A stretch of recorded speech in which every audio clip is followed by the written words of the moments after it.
Fala, Senhor, irmãos. Amém. Glória a Deus por mais esta oportunidade, mais esta palavra que Deus tem no nosso coração. Abra sua Bíblia, por gentileza. Livro de Neemias, capítulo 3. Deus tem uma palavra no nosso coração. A palavra do Senhor é a maior profecia e ela não volta. Graças a Deus. Semana passada nós falamos aqui no capítulo 2 sobre como realizar sonhos que estão alinhados à vontade de Deus. No capítulo 1 nós falamos aqui sobre as marcas e as características de uma pessoa que busca a restauração do Senhor. E hoje nós vamos falar aqui sobre as portas, restaurando as portas da nossa vida. Capítulo 3 de Neemias diz assim: então se dispôs Eliasibe, o sumo sacerdote, com os sacerdotes e seus irmãos, e reedificaram a porta das ovelhas. Diga comigo, porta das ovelhas. Consagraram, assentaram-lhe as portas e continuaram a reconstrução até a torre de Sem, até a torre de Hananel. Junto a ele edificaram os homens de Jericó. Também ao seu lado edificou Zacur, filho de Inri. Versículo 3: os filhos de Hassenah edificaram a porta do peixe, e colocaram as vigas e assentaram as portas com seus ferrolhos. Diga comigo, porta do peixe. Vamos para o versículo 6. Joiada, filho de Passeia, e Mesulam, filho de Bezodias, repararam a porta da porta velha, e colocaram as vigas e lhe assentaram as portas com os seus ferrolhos. Diga comigo, porta velha. Versículo número 13. A porta do vale reparou Hanum, e com os moradores de Zanoa edificaram-na e assentaram as portas com seus ferrolhos e trancas, e ainda 1000 côvados de muralha até a porta do monturo. Diga comigo, porta do vale. Agora, a porta do monturo reparou a Malquias, filho de Ricabe, maioral do distrito de Bet-Rahem, e a ele edificou e assentou as portas com seus ferrolhos. Diga, a porta do monturo. Só vamos para mais 2 portas. Versículo 15. A porta da fonte reparou a Salum, filho de Col-Ozé, maioral do distrito de Mispa, e ele edificou e a cobriu e assentou as portas com seus ferrolhos e trancas, e ainda com o muro do assunto de Selá, junto ao jardim do rei, até os degraus que descem da cidade de Davi. Somente até aqui, irmãos. Amém? Nós temos aqui ainda a porta das águas, porta dos cavalos, porta oriental, porta da guarda. Capítulo 8 nós temos a porta de Efraim e a porta oriental. Mas como o tempo é restrito, vamos tentar aqui falar sobre pelo menos 5 portas nessa noite.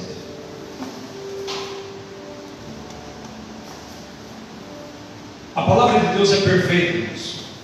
E cada versículo escrito nela, cada texto, Deus tem algo especial para o nosso coração. O capítulo 3 é um capítulo que Neemias vai colocar em prática aquilo que no capítulo 1 e no capítulo 2 estava no seu coração. Eu não vou narrar a história novamente aqui, ou recontar a história, mas chegando no capítulo 3, Neemias agora, depois de ter feito aquele relatório do capítulo 2, de ter averiguado como estava a situação de Jerusalém, e de ter recebido aquele relato de Hanani que diz para eles assim, que as muralhas estão derrubadas, nossas portas estão queimadas a fogo. Agora chega o momento em que Neemias vai reunir todo o povo para reconstruir as muralhas e as portas. É interessante aqui que são cerca de 38 equipes que vão reconstruir as muralhas e reconstruir as portas. Dessas 38 equipes, a Bíblia Sagrada vai nos mostrar aqui que tinha mulheres, tinha homens, levitas, sacerdotes, os perfumistas, que eram chamados de boticários, ou seja, várias classes de pessoas envolvidas na construção do templo. Aqui também nós vamos percebermos que eles vão levar cerca de 52 dias para reconstruir as muralhas e também reconstruir as portas. Mas a primeira coisa que nós entendemos aqui nesse texto é que existia uma cooperação para realizar a obra de Deus, para se realizar aquilo que o Senhor assentou no seu coração. Neemias não vai trabalhar sozinho, Neemias não vai retificar somente ele vai reunir pessoas de cada grupo, cada família, pessoas de outras cidades que vão ajudar e vão fazer a obra de Deus. Uma aplicação para a nossa vida é que a obra de Deus, irmãos, é feita com cooperação. Um pastor não trabalha sozinho, uma igreja, irmãos, não se edifica sozinho, um líder, uma líder não consegue fazer nada sozinho.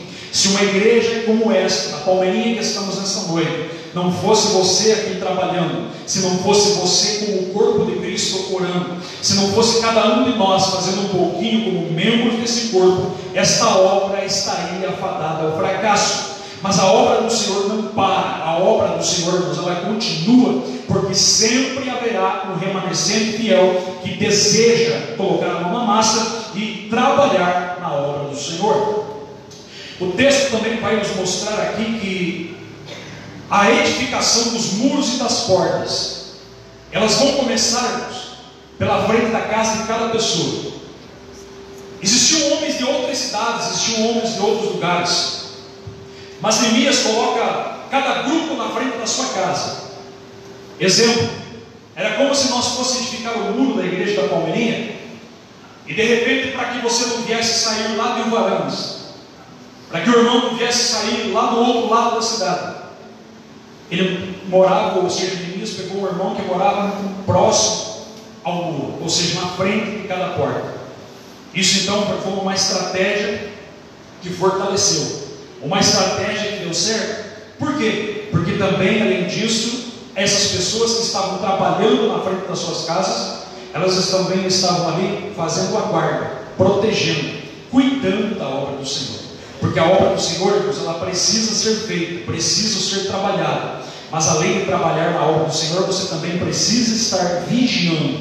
Porque enquanto você está trabalhando, o inimigo está tentando achar uma brecha para tentar parar o teu trabalho, para tentar colocar desânimo em você vir na igreja. É por isso que quando você começa a se esforçar para vir na igreja, quando você parece que pega um cargo para fazer na obra do Senhor, o diabo logo se levanta para usar alguém para entristecer o teu coração. Mas é assim mesmo, a Bíblia está dizendo que para fazer a obra do Senhor tem oposição, tem luta, tem batalha, mas você precisa estar trabalhando e você também precisa estar vigiando. Quem está entendendo, diga amém? Amém. Esse texto você vai entender aqui também que cada um estava trabalhando com as suas famílias.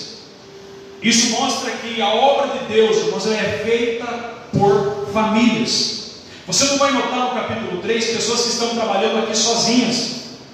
Principalmente vai falar, irmãos, que estava fulano e suas filhas, fulano e seus filhos. Isso aqui está falando de famílias que estão reunidas para fazer a obra do Senhor. A obra do Senhor começa com família.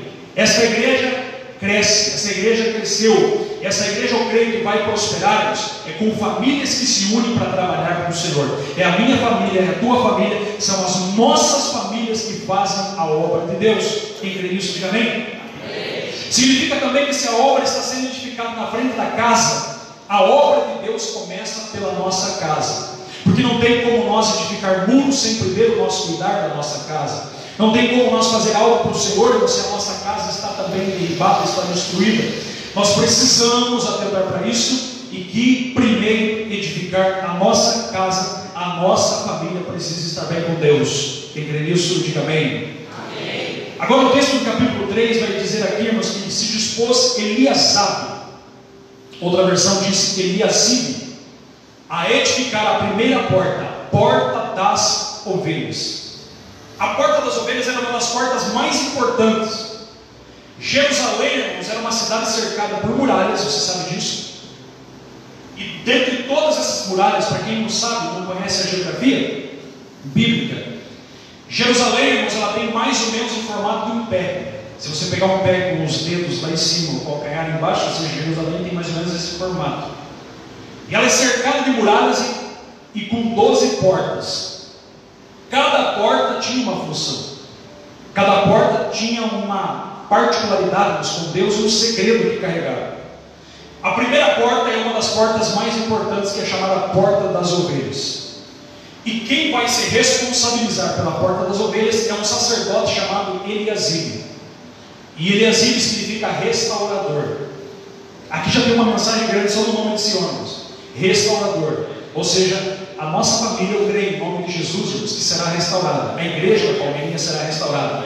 Estamos passando por um vento, passamos por problemas, passamos por dificuldades, mas eu creio no tempo de restauração. Eu creio no novo tempo para a nossa vida. Aquilo que está caído vai voltar, irmãos, a ficar de pé, em nome do Senhor Jesus. A porta das ovelhas é a porta principal que dava entrada para o templo. Por quê? Porque era através dessa porta, irmãos, que todo o rebanho, ou seja, a história diz que eram cerca de 100 ovelhas que eram separadas, colocadas de lado, as melhores ovelhas que tinham, os melhores cordeiros. Para quê? Para ficar ali separado, para entrar no templo para o dia do sacrifício da Páscoa. Ou seja, essas ovelhas eram cuidadas. Ao lado dessas ovelhas, você vai notar no capítulo 3, no versículo número 1, você vai ver ali a torre de 100. Ou seja, uma torre que simbolizava que naquele lugar tinha 100 ovelhas. Alguns chegam a dizer que é por isso que Jesus vai contar a parábola das 100 ovelhas. Jesus também diz em João capítulo 10, dizendo assim: eu sou a porta. Ele se refere a esta porta, a porta das ovelhas. Mas essa porta aqui, irmãos, ela tem símbolos para a nossa vida, porque ela é a porta que as ovelhas entravam para o sacrifício. Mas não apenas isso, ela tem aqui o símbolo da salvação. O símbolo também, além da salvação, o símbolo do Cordeiro de Deus. Por quê? Porque Jesus é aquele que foi o verdadeiro e é o Cordeiro de Deus que tira o pecado do mundo. A Bíblia diz em João 1:29 que ele é, e João Batista reconheceu: eis aí o Cordeiro de Deus que tira o pecado do mundo.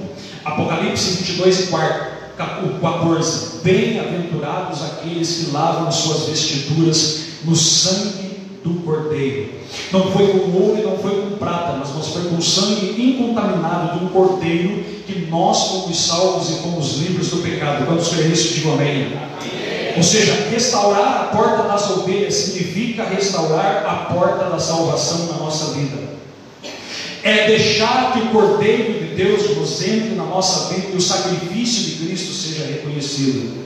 Porque nós estamos vivendo numa época tão difícil que Satanás já derrubou a porta das ovelhas de muitos lugares e de muitas famílias. Há pessoas, irmãos, que já não conseguem mais reconhecer a salvação na sua vida. Há muitos que já não têm mais e não têm nem certeza se é salvo. Hoje pela manhã eu mandei um áudio para os irmãos e fiz uma pergunta que diz assim: será que realmente você está preparado se Jesus voltar hoje? Jesus voltou hoje para muitas pessoas. Jesus voltou hoje para alguns amigos. Nós sabemos que Jesus está voltando particularmente para muitas pessoas todos os dias.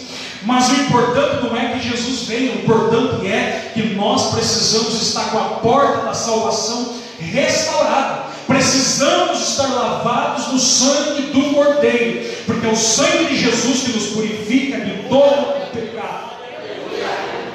Ou seja, restaurar a porta das ovelhas é restaurar a porta da salvação na nossa vida.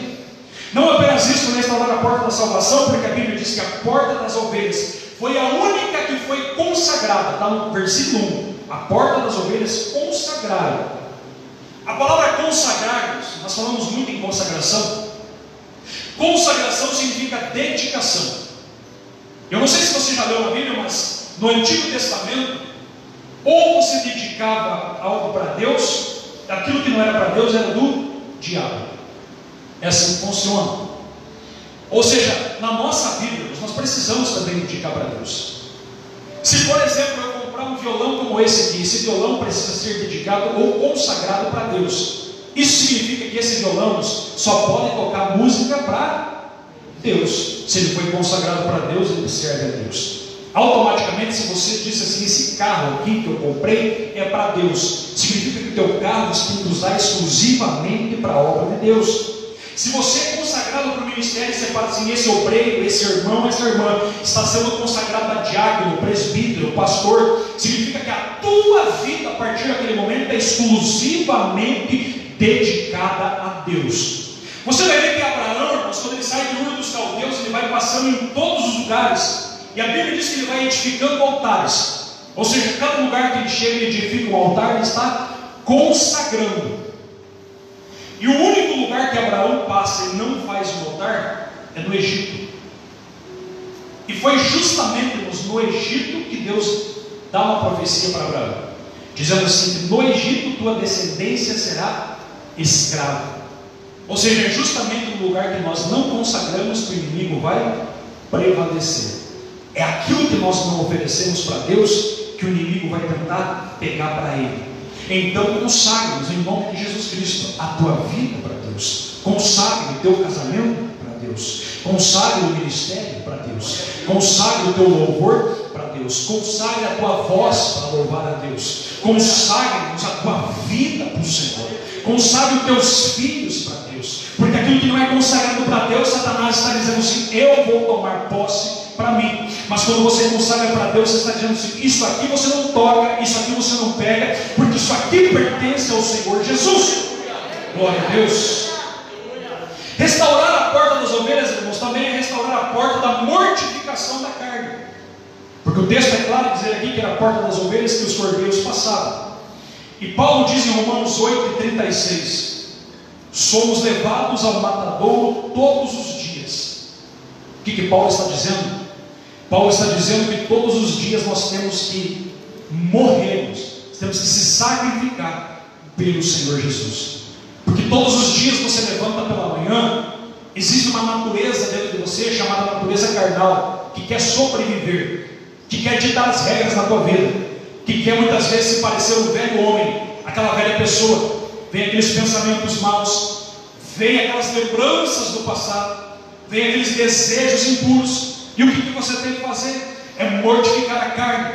Ai, que vontade de assistir tal coisa. Não, eu não posso. Eu repreendo em nome de Jesus, porque hoje eu sou um novo homem, eu sou uma nova mulher. Ah, que vontade de ir naquele lugar. Hoje eu não posso mais, porque estou mortificando o velho homem. Ou seja, estamos sendo levados por matadouros, é todo dia sacrificando. Olha o que Paulo diz em Romanos 7:24. Olha para mim 7:24. Romanos capítulo 7, versículo 24, Paulo diz assim, que quem me livrará do corpo dessa morte? Já ouviu esse versículo?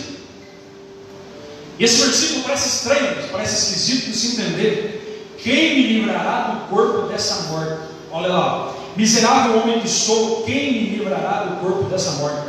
O que Paulo está dizendo?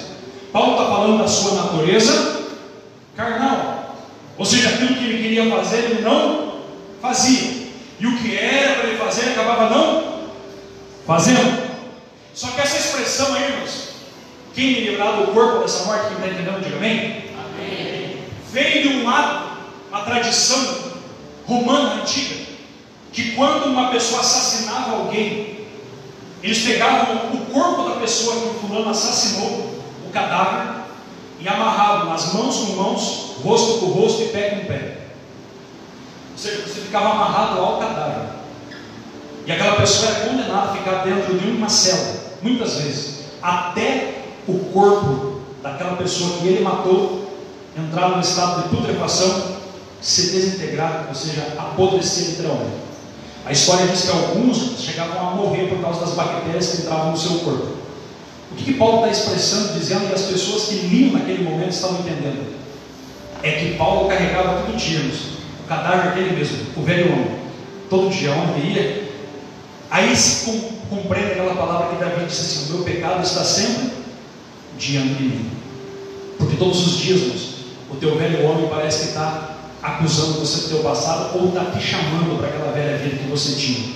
Mas restaurar a porta das ovelhas é restaurar novamente e dizermos: eu não pertenço mais a esse mundo, eu não pertenço mais ao inimigo, eu não sou o mesmo, eu sou uma nova pessoa. Ainda que o inimigo queira prevalecer, ainda que o inimigo nessa pandemia levou muitas pessoas a se desviarem para igrejas e morrer, ou seja, ir para o mundo, vamos dizer assim, nós estamos dizendo: eu não quero ir para lá, eu quero, em nome de Jesus, mortificar a carne para servir ao meu Senhor.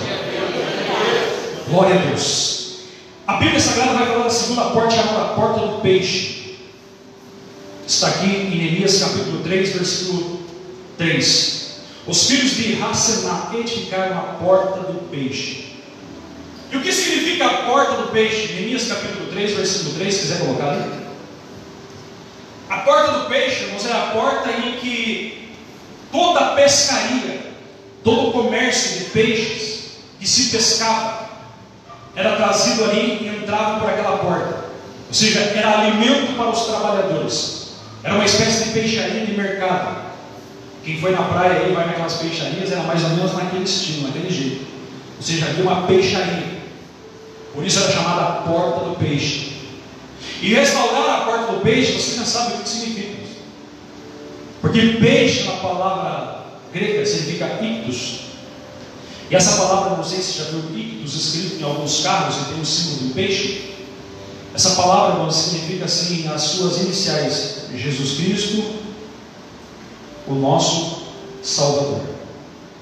Então, restaurar a porta do peixe significa restaurar a porta do evangelismo. Por que evangelismo? Porque peixe fala de almas.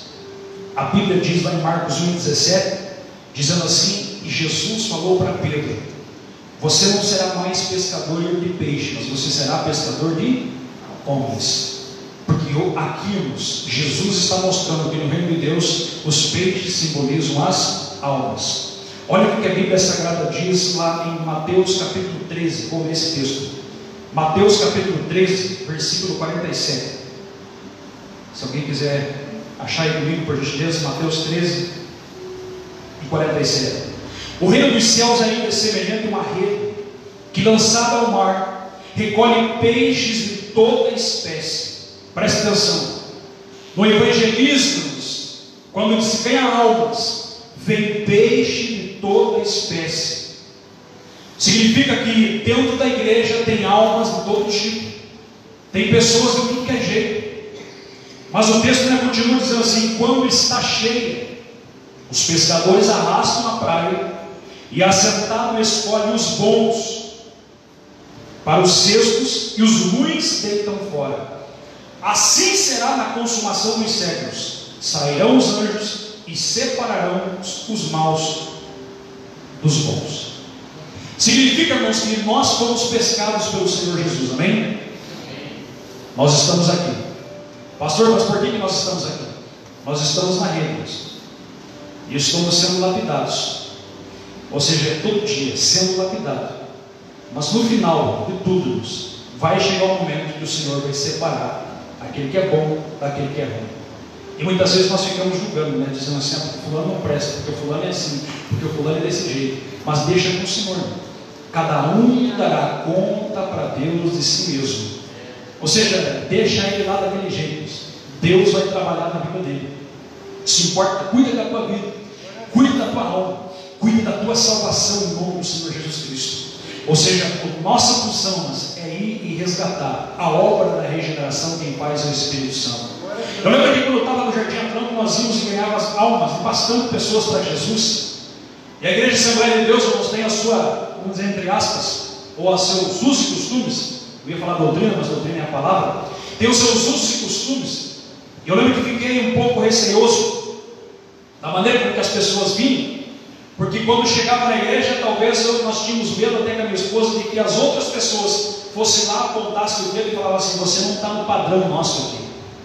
Porque é assim que muitas vezes nós fazemos. Só que, graças a Deus, que quem faz a obra da regeneração, da transformação, da mudança é o Espírito Santo de Deus. Ou seja, não é o pastor, é o Espírito Santo de Deus.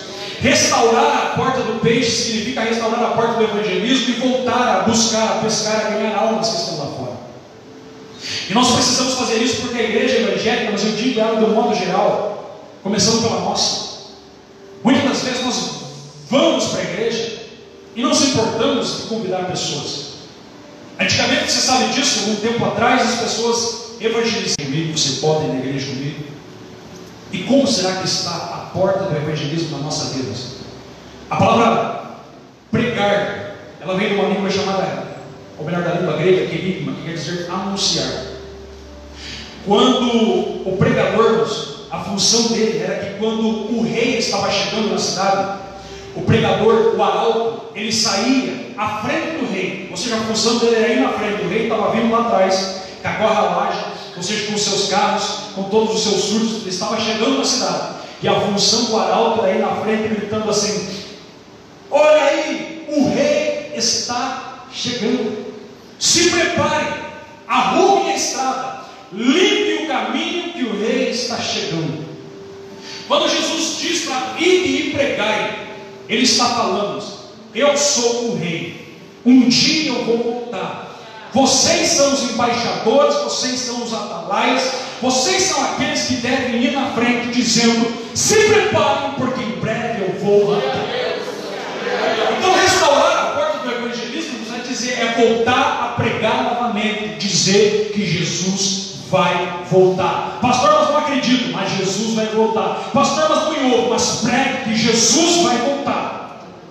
Restaurar a porta do evangelismo é restaurar também a porta do discipulado. Por quê? Porque o discipulado, como eu disse aqui, é Deus quem faz. E como que Deus faz? Através do Espírito Santo, convencendo do pecado, do juízo e justiça, porque é o Espírito Santo que fala contigo. Não adianta eu chegar para o irmão ou para a irmã, chegar assim, viu? Acho que esse jeito aqui não está muito bem. Quem tem que falar é o Espírito Santo tocando no coração. Mas por outro lado, mas o que molda e transforma a nossa vida é isso aqui, ó. Palavra. Por isso é o símbolo dela, é a água, que limpa, que dá banho, que purifica. Ou seja, o discipulado é feito pela palavra. E quando esses peixes vêm de fora, mas quem vai lavar é a palavra. Se a palavra for dura, é a palavra. Se a palavra for mansa, é a palavra. Se a palavra for exortativa, é a palavra. Se a palavra for de edificação, é a palavra. Porque é a palavra que faz, a palavra que trabalha para a honra e glória dele, o louvor é dele, através da palavra. E nós precisamos fazer isso, discipular, pregar através da palavra. Se você quer falar alguém, ou falar algo para alguém de Jesus, fale através da palavra. Não adianta nós querer falar de nós mesmos. Precisamos pregar a palavra e não simplesmente sair julgando. Restaurar a porta do peixe é restaurar a porta do evangelismo. Diga comigo, evangelismo. Como será que estamos nessa parte? Temos pregado? Tem alguém que você deseja ganhar esse ano para o Senhor Jesus? Você anotou o papel dizendo assim: esse ano eu vou ganhar almas para o Senhor Jesus Cristo? Ou simplesmente se diz assim: não, isso é Deus que faz. Deus faz, mas quem prega somos nós.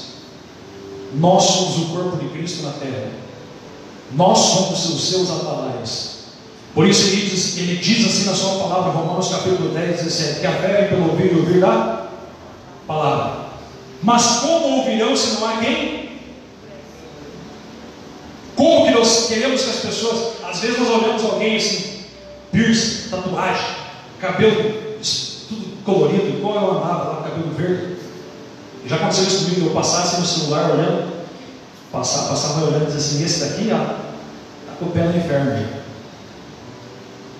Só que também, às vezes, a expressão, às vezes, mal pregar para ele, isso não foi, né? Julgar, nós julgamos às vezes, mas ele dá uma palavra. Há muitas almas que estão morrendo. Essa semana, como vocês viram, domingo pela manhã, morreu uma jovem nova que se suicidou. E quantos que estão se suicidando? Quantos que estão perecendo por falta de Jesus? E muitas vezes nós, como igrejas, eu digo uma igreja no nível brasileiro, eu ouvi um estudo dias atrás, que o ano passado teve mais de 30, ou seja, mais de 30 mil trabalhos, congressos na igreja brasileira. E quantas almas aceitaram Jesus de verdade? Parece que o tráfico só cresce. Parece que ao invés de abrir igrejas, está abrindo pontos de venda de bebida. Ao invés do evangelho crescermos, as pessoas estão saindo da igreja. Ao invés da igreja dizer para o mundo assim: se arrepende dos seus pecados, é o mundo que está dizendo para a igreja: se convertam vocês. Mas nós precisamos restaurar a porta do peixe em nome do Senhor Jesus. Quem crê nisso, diga amém. Amém. Restaurar a porta do peixe é restaurar a porta do crescimento espiritual. Porque alguém que diz assim: ah, pastor, Deus quer qualidade e Deus não quer quantidade. Eu aprendi que isso é o provérbio do preguiçoso. Porque dentro do Evangelho você vai ver que se existe crescimento, automaticamente é porque existe qualidade. Porque num lugar que não existe qualidade, automaticamente não existe crescimento. E você vai ver que dentro dos Evangelhos, montando dentro da Bíblia, nas parábolas, Jesus vai falar sobre o crescimento no reino de Deus. Ele vai falar sobre a parábola da grande ceia. Vai, saia pelos valados, chame pessoas para vir assentar na mesa do rei, para que a minha casa se encha. A vontade de Deus, igreja, quem está entendendo, diga amém. É que a igreja seja cheia. Mas isso não é função do pastor William, isso não é função do presbítero José, do presbítero Vicente, isso é função de toda a igreja de Jesus Cristo. Se cada um aqui, como nas muralhas, diz assim: deixa que a minha parte eu faço, deixa que essa parte aqui eu cuido, aí a obra do Senhor nos cresce, a igreja avança e o nome do Senhor é glorificado. Crescimento, porque a Bíblia diz que quando a igreja toda orava, todos eles se colocavam na presença de Deus. Atos capítulo 1, versículo de número 15, a Bíblia diz que eram quase 120. O Espírito Santo é derramado nos Atos 2, 41, 3.000 almas. Depois disso a Bíblia vai dizer em Atos 4:4, 5.000 almas. Depois Lucas perde a conta, não consegue contar mais, ele vai dizer assim: toda Jerusalém. E depois ele vai dizer: não é apenas Jerusalém, é Judéia, Samaria, até os confins da terra. Ou seja, em 60 anos, irmãos, o Evangelho avançou por aqueles lugares. O Evangelho chegou sem live, sem WhatsApp, sem internet, sem aviões supersônicos, sem grandes navios que atravessam rápido de um lado para o outro, apenas barquinhos a remo, a cavalo, a pé. O Evangelho prosperou. Por quê? Porque a igreja, o foco da igreja era almas, vidas. O foco da igreja precisa ser almas. A porta do peixe precisa ser restaurada. Amém? Amém. A outra porta está aqui em Neemias, capítulo 3, versículo 6. Diz assim: Joiada, filho de Passeia, e Mesulão, filho de Besodias, repararam a porta velha. Diga comigo: porta velha. A porta velha é exatamente, tem tudo a ver com esse nome. Segundo a história, foi a porta mais antiga, foi a primeira porta a ser construída. Eu não sei se você já leu a Bíblia e acompanha a Bíblia e tem o hábito de ler a Bíblia direto, mas você sabe que Jerusalém foi uma cidade que era a cidade de Jebus, conquistada por Davi, que foi Davi que mudou o nome dela. Porque essa cidade aqui era uma cidade governada por um homem chamado Melquisedeque, rei de Salém. Então o primeiro nome de Jerusalém foi Salém, o segundo nome foi Jebus, depois Jerusalém. Então Melquisedeque foi o primeiro rei de Salém. E a história diz que foi ele que construiu as muralhas primeiramente. E depois a história também vai dizer que foi ele que construiu a porta velha. E alguns chegam a dizer que o nome verdadeiro dessa porta aqui não é porta velha, mas é porta da velha. Por que da velha? Da velha cidade, da cidade antiga. E o que a porta da velha tem a ver com a minha e com a tua vida na Palmeirinha, uma quarta-feira, chovendo? E você vai dizer assim: pastor, o que eu vim fazer aqui? A porta da velha é uma mensagem de Deus para mim e para a tua vida. Por quê? Porque essa porta aqui ela foi levantada e foi restaurada, melhor dizendo, em homenagem a todos os homens, aos patriarcas, aos profetas, aos homens que fizeram história naquela cidade. Ou seja, essa porta aqui está sendo edificada de uma forma de gratidão pela vida daqueles que levantaram a bandeira do Evangelho, por aqueles que fizeram algo na obra de Deus. Restaurar a porta velha significa restaurar também a gratidão na nossa vida por pessoas que nos ajudaram, por pessoas que nos estenderam a mão. Porque muitas vezes nós temos o hábito de olhar para as pessoas e olhar o que ele não fez. O Gessé não fez, mas eu preciso olhar para aquilo que o Gessé fez por mim. Porque de repente o irmão Marcos faz alguma coisa para mim, eu vou dizer assim: porque o irmão Marcos não fez isso para mim. Mas eu não tenho que olhar para aquilo que Ele não fez. Eu preciso olhar para aquilo que Ele fez por mim. E comece a olharmos para aquilo que as pessoas fizeram para você. Talvez tenha alguém que você diga assim: mas pastor, o fulano pisou na bola comigo. Mas o que ele fez de bom para você? O que as pessoas já fizeram de bom para você? Nós precisamos, irmãos, ser gratos por pessoas na nossa vida.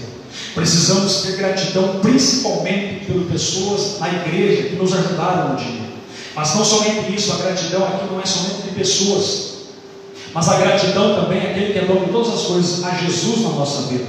Se você está aqui nessa noite, numa noite chuvosa, você queria estar na casa, mas seja grato, porque você tem uma igreja para congregar, você tem uma palavra para você ouvir, você tem um pastor aqui para direcionar uma palavra, você tem uma igreja que você está congregando nessa noite. Tem gente que nesse momento está num velório chorando, você está vivo aqui exaltando o teu Deus ainda. Há pessoas que nesse momento estão sofrendo com uma enfermidade, entubados talvez, mas você está consciente, Deus está dando vida, fôlego, porque Deus ainda tem projeto em ti. Isso é gratidão. Em tudo dai graças. Pastor, porque eu perdi. Pastor, porque eu estou sofrendo, eu estou na luta, eu estou na prova. Pastor, porque eu estou com uma dor terrível aqui. Graças a Deus que ainda você está com dor. Se está com dor, está vivo. Se está vivo, Deus pode te curar ainda em nome de Jesus. Isso é a porta da gratidão. Em tudo dai graças. Pela nossa casa, pela nossa vida, pelo nosso filho, pela nossa família, por esta igreja, pelos irmãos, pelas irmãs. Por tudo nós precisamos dar graças. E principalmente porque o nosso nome está escrito no livro da vida. A porta da velha, mas é a única porta que menciona mulheres trabalhando. No versículo 12 diz assim: ao lado dele reparou Salum, filho de Aloés, maioral da outra meia parte de Jerusalém, ele e suas filhas. Por isso falta uma porta aqui de gratidão também, reconhecimento. Reconhecimento a quem? Reconhecimento às mulheres que trabalham na obra de Deus. Por quê? Porque se fosse levado pelo judaísmo, pelo machismo judaico, eles nem lembram das mulheres. Você sabia que dentro da cultura judaica a mulher é tão desprezada que se a mulher aparecesse do lado do homem para conversar com ele, essa mulher ela poderia ser enxotada daquela conversa. A mulher era tão desprezada naquela cultura que para buscar água num poço ela tinha que ir escondido. Não poderia ir em lugar em que se homens. Ou seja, a mulher era totalmente desprezada. Só que isso eram os homens que faziam. Vou repetir, não era Deus. Porque Deus criou macho e fêmea e colocou um ao lado do outro, para um ajudar o outro. Porque a mulher não é menor que o homem. A Bíblia diz que Deus colocou ela do lado dele para ajudar ele, para ser a sua adjutora. E na Bíblia Deus vai usar muito a vida das mulheres, como Ruth, como Noemi. Deus vai usar muito a vida das mulheres, como nós vemos aqui com Débora, como Esther. Deus vai usar muito a vida das mulheres, como usou aquela mulher samaritana para pregar o Evangelho. E restaurar a porta Péricles, é restaurar o ministério de mulheres. Ou seja, é falar que Deus quer usar mulheres nesse tempo. É falarmos que não existe mais um tempo que Deus está dizendo assim: não, porque é só o homem que tem que ser usado, não, porque é só o homem, porque é só presbítero, porque é só pastor. Está chegando um tempo que se o homem não quiser fazer, Deus vai levantar as mulheres para fazer. Se os homens não quiserem se omitirmos, Deus vai levantar as mulheres para fazer a sua obra. A maior igreja da Coreia, do pastor Paul Yong-Chu, tem um relato que um dia ele foi viajar e precisava viajar, ele precisou contar com seus obreiros. Ele falou com seus obreiros e os obreiros não podiam ficar no lugar dele. Aí Deus falou com ele assim: fala com as mulheres. Ele foi e falou com as mulheres. Falou assim: vou fazer viagens, vou ficar alguns meses fora. Eu quero que vocês cuidem. E diz que quando ele voltou para a igreja tinha multiplicado e crescido. Porque as mulheres trabalharam no reino de Deus. Deus quer usar as suas filhas, mulheres, para pregar a sua palavra, para louvar o seu nome, para ser usadas em profecia, para fazer a obra de Deus nesse tempo. Por quê? Porque Jesus em breve vem. E Ele não quer contar apenas com um pastor, com um pregador, com um fulano, com um ciclano. Ele quer contarmos com pessoas que estejam dispostas a fazer a obra de Deus. Se você notar aqui, mas por que aqui nesse momento essas mulheres, essas filhas estão trabalhando de pedreiras, erguendo pedras, as mulheres estão fazendo esse serviço braçal. Porque você vai notar que aqui no capítulo 6, ou melhor, no capítulo 2, a Bíblia vai falar dos tecoitas, que era um grupo de pessoas que eles não estavam muito a fim de trabalhar na obra de Deus. Ou seja, eles não colocaram as mãos juntos para trabalhar. Significa que quando alguém não quiser, Deus vai levantar quem quer. Significa que se fulano não quer, Deus levanta outro, porque a obra de Deus não para por causa de quem não quer. Se alguém não quiser, Deus vai levantar quem quer fazer a sua obra. Quem está entendendo, diga amém. Restaurar a porta velha significa restaurar a porta do limite, dos marcos. Por quê? Porque essa porta aqui é uma porta de lembrança, uma porta que trazia um memorial dos antigos. Diga comigo, memorial dos antigos. Coloque aí para mim Provérbios 22 e 28, por gentileza. Provérbios 22 e 28 diz assim, ó, já ouviu esse provérbio? Não remova os limites dos antigos. Quem já ouviu esse provérbio? Não remova o limite dos antigos? O que significa isso? Que lá no deserto, enquanto eles começaram em Canaã, eles foram construir as suas casas após quando Moisés conquistou Canaã, eles não tinham cerca, não faziam cerca de madeira, não faziam muralhas assim nas suas casas. O que eles faziam? Eles pegavam pedras, aí ia lá, pegava uma pedra e colocava aqui, ó, fazia um marco. A minha cerca vai até aqui. Ou seja, eu só poderia ir até aqui. Daqui para lá era do meu irmão. Ou seja, eu não poderia mexer com aquela pedra.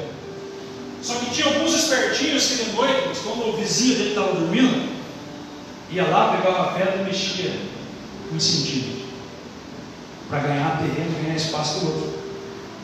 Aí o que Salomão está dizendo aqui? Não remova o limite dos antigos. Ou seja, não se aproveite, não tome espaço que é teu. Está falando aqui, irmãos, de lembrar e considerar. Por que não remover os limites dos antigos? Está falando justamente aqui de pessoas mais idades, pessoas idosas, ou seja, aquelas pessoas que talvez queriam se aproveitar dos velhinhos, vamos dizer assim. E o provérbio está dizendo que não poderia fazer isso, porque Deus sabe tudo, Deus conhece tudo. Ou seja, você precisa respeitar o limite do outro, respeitar o limite que Deus colocou. Mas o que tem a ver restaurar a porta da velha com o limite? É que nós precisamos restaurar os limites dentro do reino de Deus, porque nós estamos entrando numa época tão difícil, mas tão difícil, você deve concordar comigo, que a igreja em muitos lugares está perdendo os seus limites.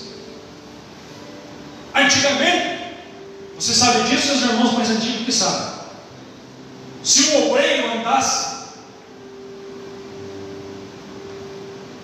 mais antigamente, se o obreiro andasse mostrando os pelos do peito, a mulher andasse mostrando os braços, você ia para onde? Disciplina. Eu não estou dizendo que isso é certo. É claro que existe um certo exagero, só que tudo tem limite. Só que a nossa geração está ultrapassando limites. Agora a nossa geração está usando cabeludo, com tatuagem, piercing, alargador na orelha. Não estou falando que é pecado você vir lá para cá, mas porque Deus restaura, Deus muda. Eu já tive nessa vida. Mas quando nós chegamos aqui, nós somos transformados automaticamente pelo Evangelho. Só que nós não podemos ultrapassar o limite que Deus nos colocou. Ou seja, não podemos, porque quando você passa do limite, você passa de viver na liberdade e passa a viver na libertinagem. Liberdade é a diferença. Jesus nos chamou para a liberdade.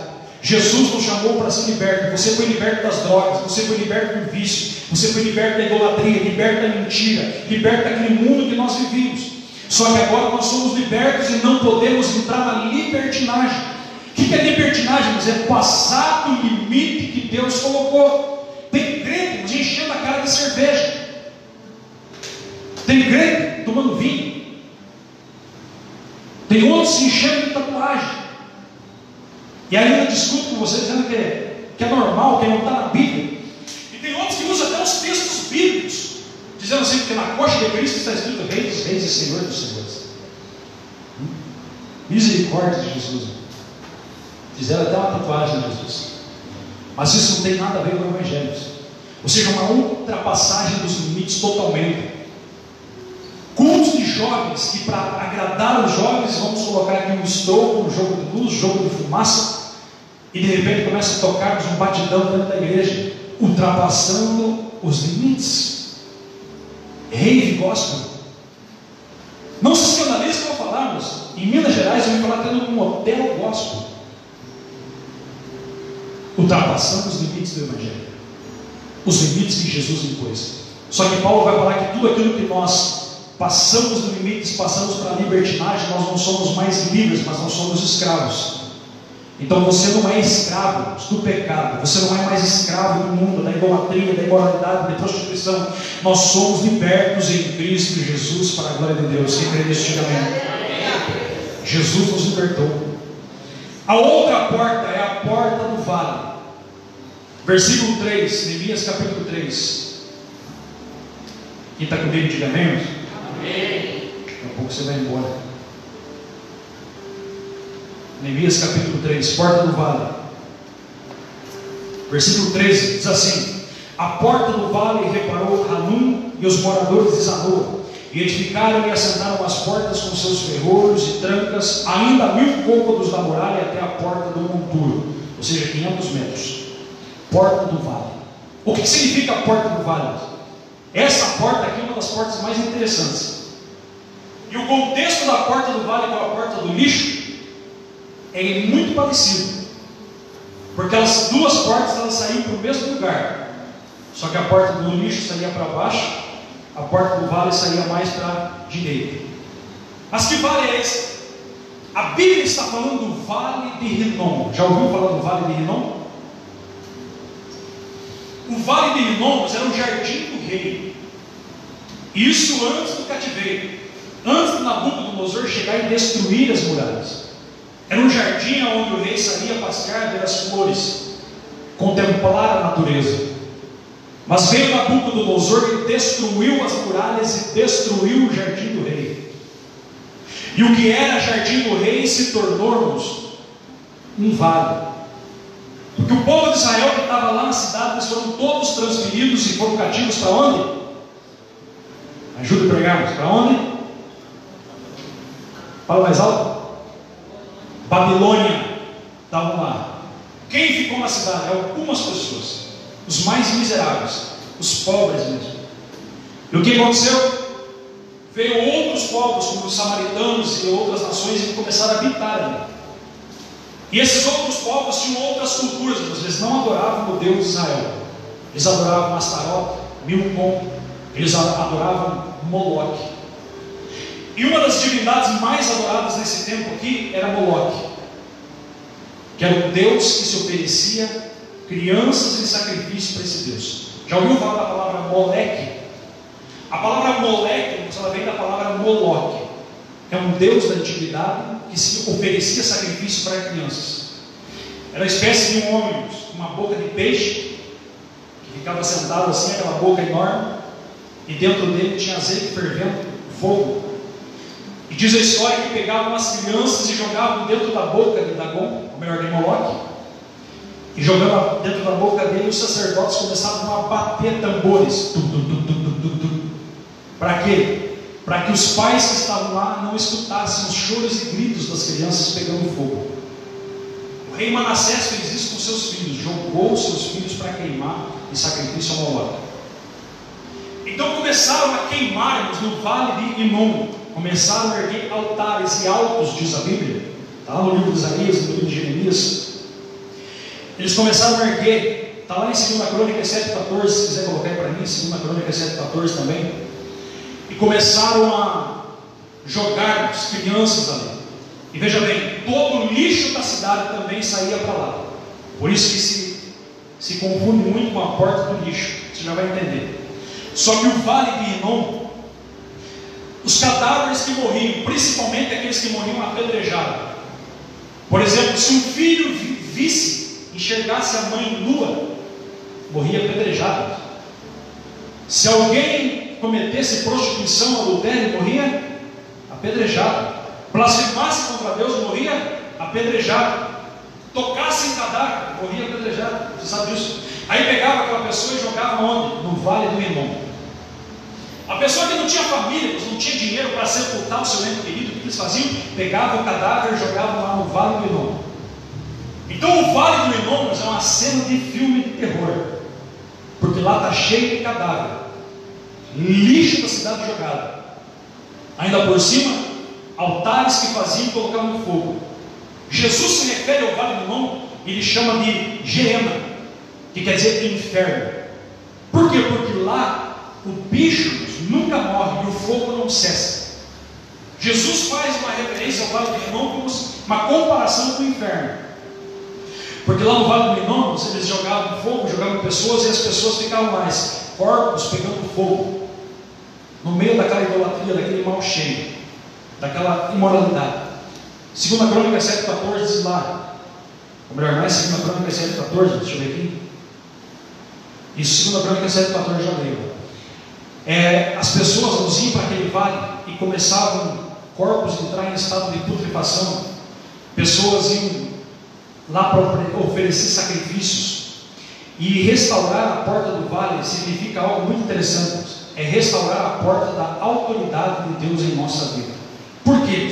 Porque porta do vale aqui é uma representação de lugares aonde o inimigo estava agindo. Porque o Vale de Rinom era o lugar onde o inimigo prevalecia. Ou seja, era uma porta de entrada e uma porta de saída. Era uma brecha dentro daquela cidade. Porque através dos sacrifícios que se faziam para aqueles deuses, para Moloque, sacrifícios para tantos outros deuses, era uma maneira do inimigo agir, achar brecha para trabalhar na vida daquele povo.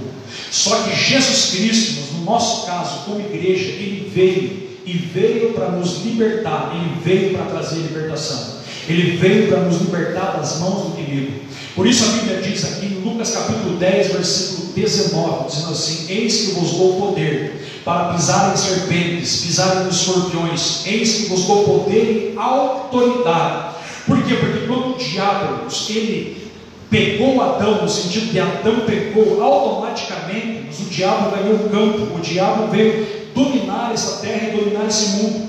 Mas a partir do momento que Jesus Cristo veio na cruz do Calvário, Ele despojou o inimigo, Ele tirou a autoridade de Satanás. E a partir desse momento, Satanás não tem mais poder sobre a nossa vida, não tem mais poder sobre a minha nem a tua vida. E por isso Jesus Cristo vai dizer assim, que as portas do Rinom, ou seja, as portas do vale, não prevalecem contra a igreja do Senhor Jesus Cristo. Ou seja, porque agora, ou seja, as brechas foram fechadas. A porta do vale é uma porta que precisa ser restaurada, mas ela precisa estar fechada na minha e na tua vida. Enquanto que a porta da ovelha, a porta do sacrifício, a porta do peixe precisa estar aberta, a porta do vale tem que estar fechada. Por quê? Porque agora os demônios não têm mais autoridade para entrar dentro da tua casa, não tem mais autoridade para entrar dentro da tua vida, não tem mais autoridade para entrar dentro do teu casamento. Por quê? Porque você tem poder nas mãos, você tem poder nos pés. Jesus deu autoridade para a igreja. O demônio não manda mais na tua casa, não manda mais nos teus filhos, não manda mais na tua família. A tua família pertence a Jesus Cristo. Ou seja, Jesus está dizendo, restaurar a porta do vale é restaurar a porta da autoridade. A autoridade dentro da nossa casa, a autoridade da nossa família, a autoridade no meio da igreja. Tem muitos lugares que o inimigo está brincando com os crentes, debochando da igreja, debochando dos servos de Deus. Mas você não foi chamado, nem eu, para temer o inimigo, porque Jesus nos deu poder e nos deu autoridade. A porta do vale também fala da dependência. Porque assim como a porta do vale saía à esquerda, mas ia para o vale, a da direita saía e ia para o lixão, as pessoas desciam sempre para o vale, quando tinham batalhas e lutas para enfrentar. Você vai notar que quando o gigante Golias vai desafiar a nação de Israel e Davi, ele vai para onde? Para o vale. A maior batalha que vai acontecer na face da terra, todos verão, que se chama o Vale do Armagedon, que será a batalha de Jesus com o Anticristo. Vai acontecer no vale. Vale fala do lugar de batalha. Por que de batalhas? Porque justamente, eu estava falando aqui, o inimigo não quer perder a autoridade que ele tinha sobre a sua vida. O inimigo não está nem um pouco alegre de você estar aqui numa quarta-feira, nessa noite, chovendo. O inimigo não está satisfeito de você estar servindo a Deus na igreja por quem você era antigamente. O inimigo não quer, não gosta, ele não se contenta. Ele acha de todas as formas, de todos os jeitos para tentar fazer com que você volte para aquela velha vida. Então, restaurar a porta do vale é restaurar, erguer uma bandeira e dizer assim: eu declaro guerra ao reino das trevas, e eu não me rendo, porque o Senhor está comigo. Ainda que eu passasse pelo vale da sombra da morte, eu não temerei mal algum, porque o Senhor está comigo. Eu não sei que batalha que você está enfrentando, eu não sei que luta que você está vivendo, mas o Senhor está dizendo: eu estou junto contigo no vale. O vale significa dependência de Deus, porque quando nós estamos muito exaltados, quando nós estamos esquecendo do Senhor, o Senhor diz para nós: desce no vale e eu falarei contigo. Restaurar a porta do vale é a porta da dependência. Por quê? Porque quando você está no alto, porque você está no monte, quando você está em cima, nós achamos que somos bons, nós achamos que está tudo bem. Agora o Senhor nos leva para o vale para dizer assim: Senhor, eu dependo de Ti. Senhor, se não for o Senhor na minha vida, eu não saio daqui. Eu sei que tem gente que está aqui nessa noite, mas que você está vivendo um vale na tua vida, que você está vivendo um momento que se diz assim: é só Deus, é só eu e Deus nessa situação. Meu marido não entende, minha família não entende, é só Deus que te entende. Mas em breve, o Senhor vai te dar vitória no vale, e você vai testemunhar, eu creio. Restaurar a porta do vale, Deus, é restaurar a porta da dependência e da autoridade. E para fechar aqui, a porta do lixo, versículo 14, também está escrito assim: a porta do monturo. O monturo era um lugar que saía todo o lixo da cidade, ou seja, tudo que tinha de lixo levava para aquela porta, levava lá no lugar que estava pegando fogo. Alguém já visitou aqui o Butuquara, o lixão? O Vale do Inon era mais ou menos aquilo ali. Claro que nem tanto como hoje, mas era um lugar que tinha todo tipo de aves, rapinas, mau cheiro, cadáveres, fogo de dia e de noite. Como eu falei aqui, por isso que Jesus faz uma referência do inferno. Vale do Inon, Geena, aonde o fogo arde de dia e de noite. Só vai para lá aquilo que não serve para nada, aquilo que corta e lança no fogo. Restaurar a porta do lixo, mas é restaurar a porta do arrependimento na nossa vida. É tirar de dentro da minha vida, primeiro da minha vida, da tua vida, da nossa casa, da igreja, tudo que não presta, e levar para fora. Porque o Senhor não trabalha na sujeira, porque o Senhor não trabalha em lugar onde não está limpo. O Senhor só opera onde tem limpeza e purificação. Restaurar a porta do lixo, você dizer: nada de mal e de lixo vai entrar no meu coração e na minha vida. Porque o inimigo está usando a internet, o inimigo está usando a mídia para tentar jogar lixo para o meu e teu coração, para tentar jogar lixo dentro da minha e da tua casa, para tentar colocar lixo dentro da igreja. Mas nós, em nome de Jesus, hoje, espiritualmente falando, estamos fechando essa porta do lixo, e só sai o que não presta, só sai o que não agrada a Deus, só sai o que entristece o Espírito Santo, só sai o que está impedindo Deus de agir, só sai aquilo que Deus não está se agradando, e não vai entrar nada aquele lá, não vai entrar aquilo que o inimigo está oferecendo, porque precisa de restauração, é preciso arrependimento. Por isso que o 2 Crônicas 7,14: se o meu povo que se chama pelo meu nome se humilhar, vale, se humilhar, se converter nos seus maus caminhos, arrependimento, buscar a minha face, eu ouvirei dos céus, perdoarei os seus pecados e sararei a sua terra. Deus quer trazer transformação na nossa vida, irmãos. mas nós precisamos do arrependimento. Arrependimento não é pedir perdão. Tem muita gente que confunde perdão com arrependimento, é duas coisas totalmente diferentes. Porque eu posso chegar aqui para o presbítero José e falar para ele assim: me perdoa. Eu peço perdão para ele. Ele vai dizer assim: eu te perdoo, pastor. Só que eu posso pedir perdão para ele e não estar arrependido de ter causado mal para ele. Então não confunda, mas tem gente que diz assim: não está nada, eu vou pecar contra Deus, depois eu vou lá e peço perdão. Não adianta nada. Perdão não remove pecado. O que remove pecado é arrependimento. Só entra no reino dos céus quem se arrepende. Por isso Pedro diz lá em Atos 2,38: o Espírito Santo será dado àqueles que se arrependerem. O arrependimento, a palavra arrependimento vem da língua grega metanoia, dar meia volta.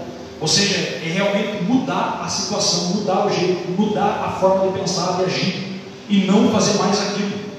Se eu estava fazendo isso, ou seja, pegando aquilo que não era meu, automaticamente se arrepender significa assim: a hora que vier a vontade de pegar, eu não vou pegar porque eu me arrependi. Ou seja, eu mudei de vida, mudei de rota, mudei de caminho. Isso é arrependimento. É não querer voltar para lá, é não querer fazer a mesma coisa. O que é arrependimento? Provérbios 28:13: aquele que confessa e deixa, alcança misericórdia. Restaurar a porta do lixo é restaurar o arrependimento. Por quê? Porque o lixo traz legalidade. Como assim? Se o lixo estiver dentro da minha casa, dentro da minha vida, dentro da minha gaveta, dentro do meu celular, dentro da igreja, o diabo tem autoridade para agir. É por isso que tem lugares que o pastor vem, expulsa o demônio hoje, expulsa o demônio amanhã, expulsa depois da manhã, vem no culto de quarta, expulsa, vem no outro culto, expulsa.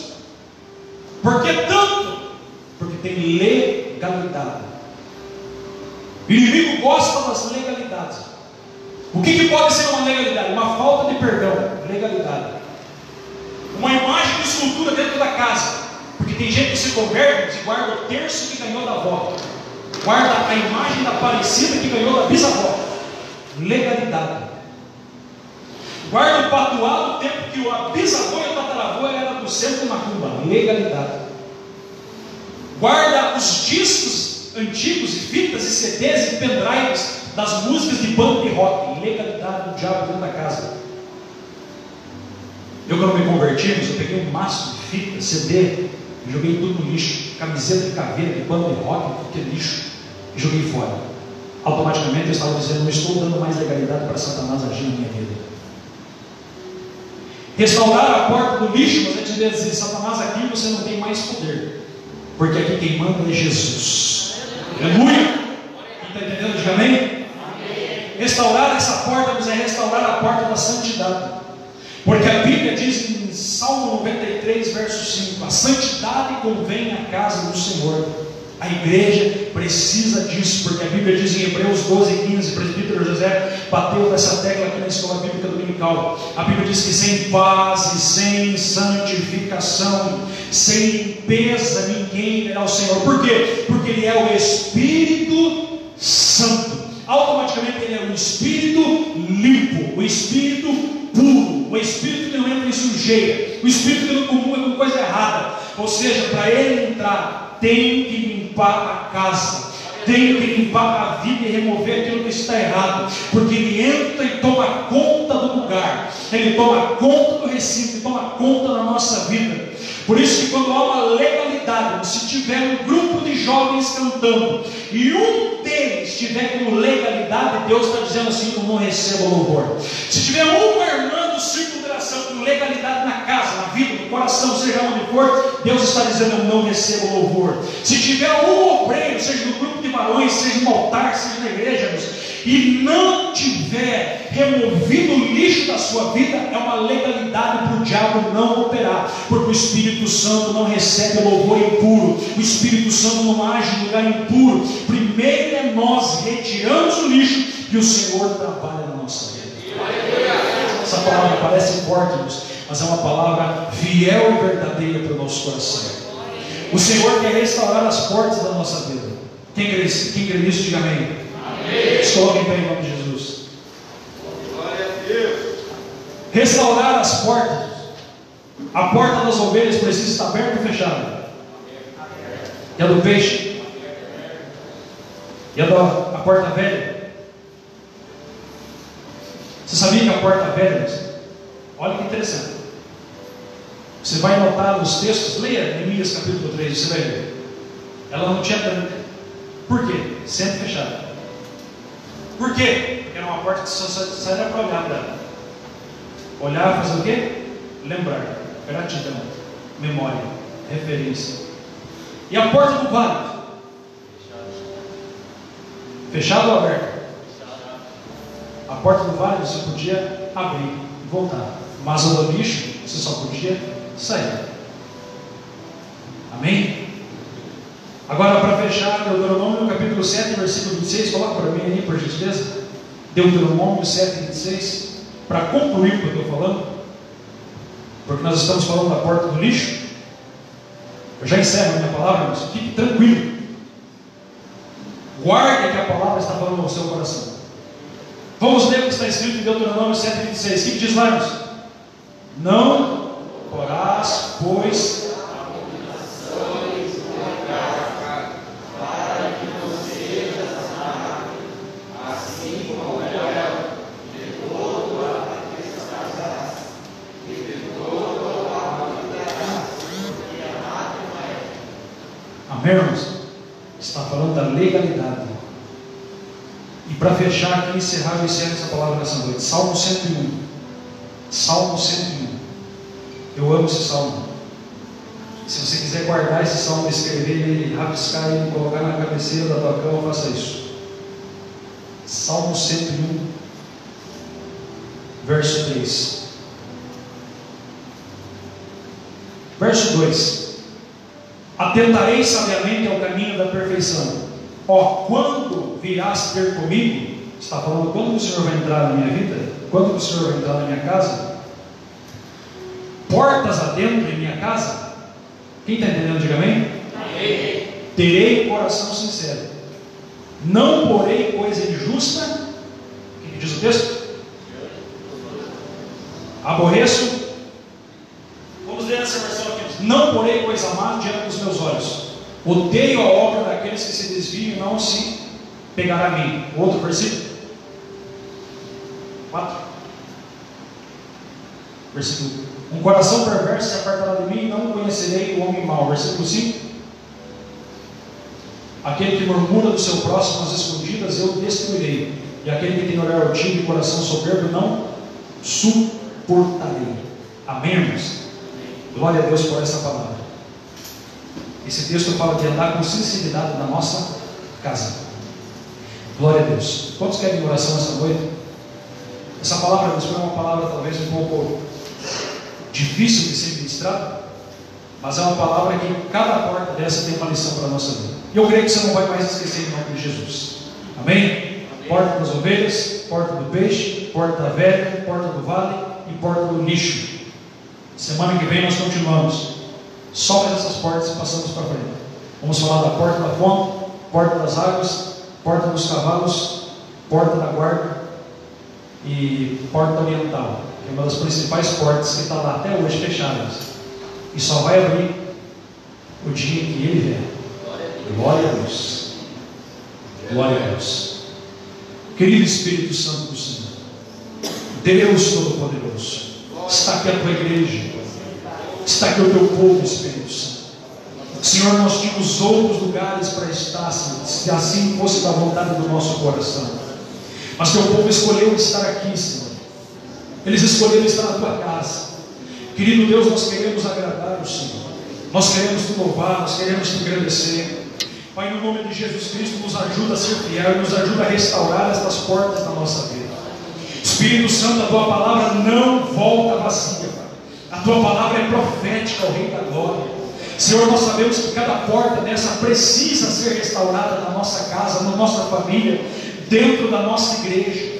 Senhor, em nome de Jesus Cristo, restaura, Espírito Santo. Restaura aquilo que o Senhor está testificando a cada coração. A salvação, a Deus de glória. Meu Deus, o evangelismo, Espírito Santo. Senhor, a batalha espiritual travada contra o inimigo. tirando todo o lixo da nossa vida, dando mais dependência contigo, ó Rei da Glória. Espírito Santo, enche a igreja da Palmeirinha da tua presença, enche a igreja da Palmeirinha da tua presença, ó Rei da Glória. Transborda esta igreja do teu Espírito Santo. Espírito Santo de Deus, que essa igreja venha prosperar, que essa igreja venha crescer, ó Rei da Glória, que essa igreja venha avançar, venha usar mulheres dentro desta igreja, Espírito Santo. Levanta pessoas que queiram trabalhar, ó Deus de glória, e não importa se tenha nome, se não tenha nome, não importa, Pai, quem seja, mas usa para a tua glória, ó Deus da glória. Abençoa, Espírito Santo, renova, Pai, abençoa, dá saúde para a tua igreja, dá saúde para o teu povo, restaura, Espírito Santo do Senhor. É o que nós te pedimos, Pai, em nome do Senhor Jesus. Amém, igreja? Amém. Glória a Deus. Tome seu assento só um minuto. Eu vou dar os avisos aqui e já encerramos.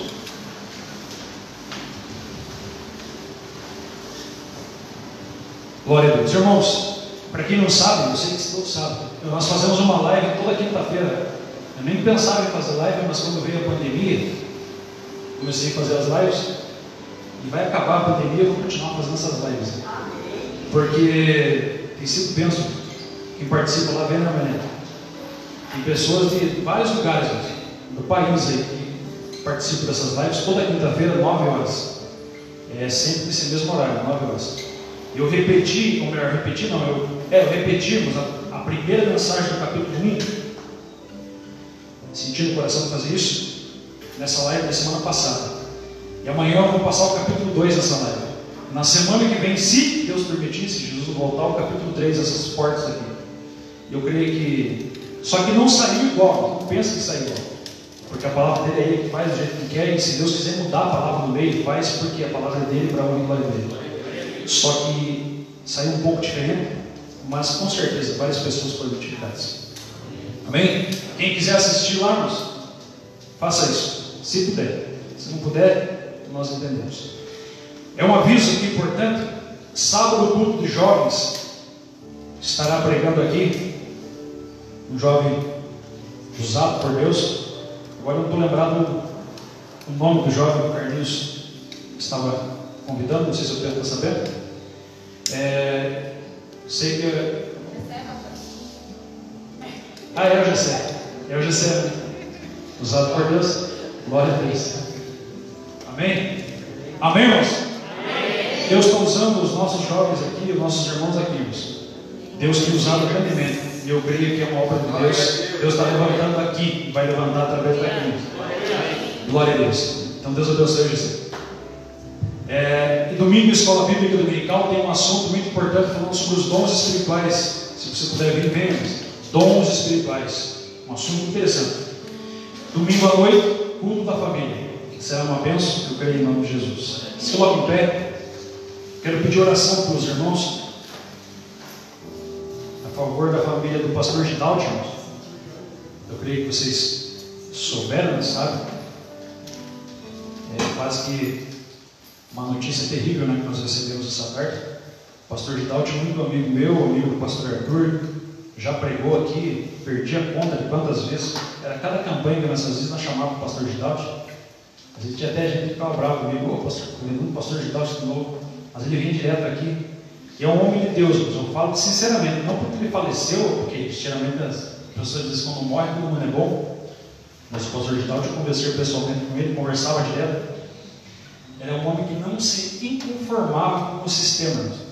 Ou seja, que muitas coisas que desagradavam assim, era um homem que batia de frente. Se ele via que estava errado, ele chegava e falava. Um homem sério, íntegro.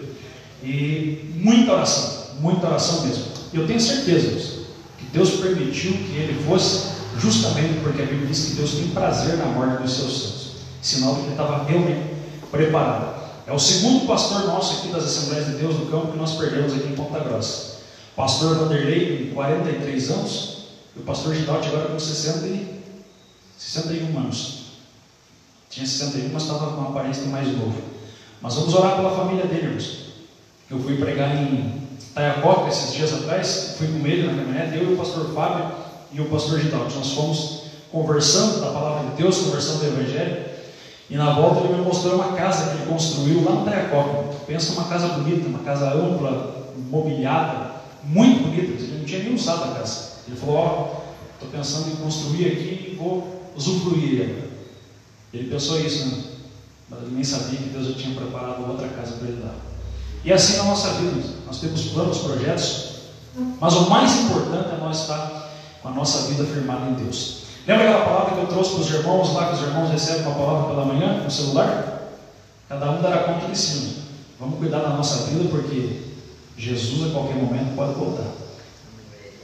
Sim ou não? Sim. Amém? Que Deus abençoe a tua vida. Vamos citar o nosso versículo, coloca lá e vamos embora para casa abençoados por Deus. Coloque aí por gentileza, porque a minha versão aqui é outra, senão vai fazer confusão na cabeça dos irmãos. Romanos capítulo 15, versículo 13.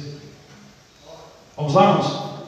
O Deus de esperança vos encha de todo gozo e paz em crença, para que abundeis em esperança pela virtude do Espírito Santo.